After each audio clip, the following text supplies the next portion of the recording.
Sexual assault on campus is a genuine problem, but the new rape culture crusade is not the answer. That's coming up next on The Factual Feminist.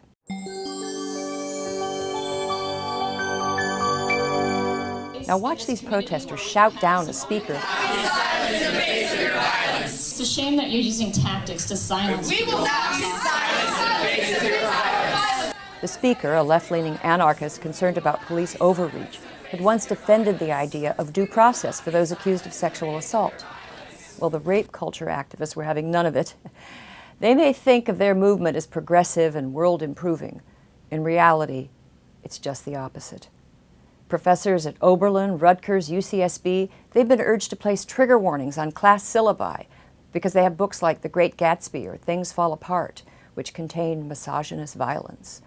Students at Boston University have demanded that a Robin Thicke concert be canceled. His hit song, Blurred Lines, is supposedly a rape anthem. Meanwhile, the list of schools being sued for their horrific mistreatment of falsely accused young men is growing. Presumed guilty is the new legal principle where sex is concerned. This movement will not help victims, but it will turn our campuses into hostile environments for free speech and for due process. It's already happening. And so far, university officials, political leaders, the White House, they're siding with the mob. What is going on?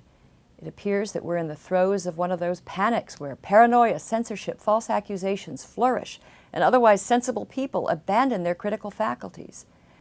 Now, we're not facing anything as extreme as the Salem witch trials or the McCarthy inquisitions, but today, the campus rape culture movement bears striking similarities to a panic over daycare centers in the 1980s.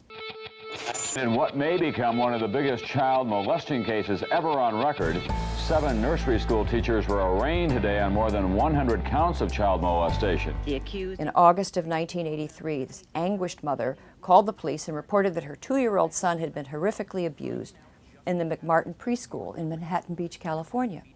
She described a network of underground tunnels where the school staff had sodomized her child and forced him to watch animal sacrifices.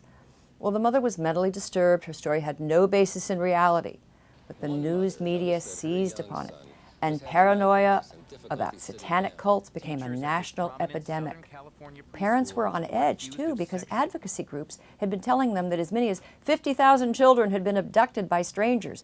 Well, as news of the McMartin barbarity spread, a national network of abuse therapists promptly materialized, and they used these intimidating interview techniques to implant false memories of abuse in children. Now, these abuse therapists were joined by an influential group of conspiracy-minded feminists, including Gloria Steinem and Catherine McKinnon. Now, there were some fantastic civil libertarian feminists who tried to blow the whistle on this witch hunt, but they were vilified by the conspiracy caucus as backlashers or child abuse apologists.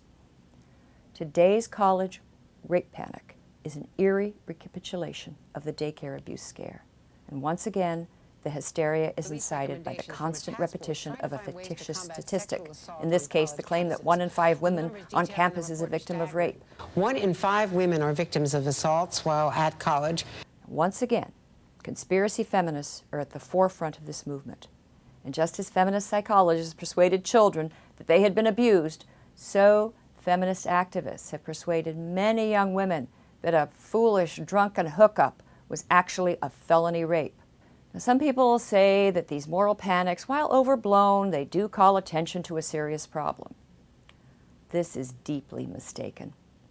The hysteria about daycare abuse and campus rape, it confuses and discredits genuine cases of abuse and violence. Molestation and rape are horrific crimes that warrant serious attention and vigorous response.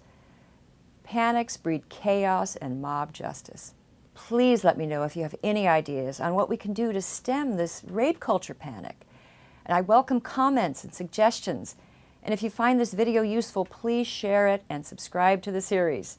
And follow me on Twitter. Thank you for watching The Factual Feminist.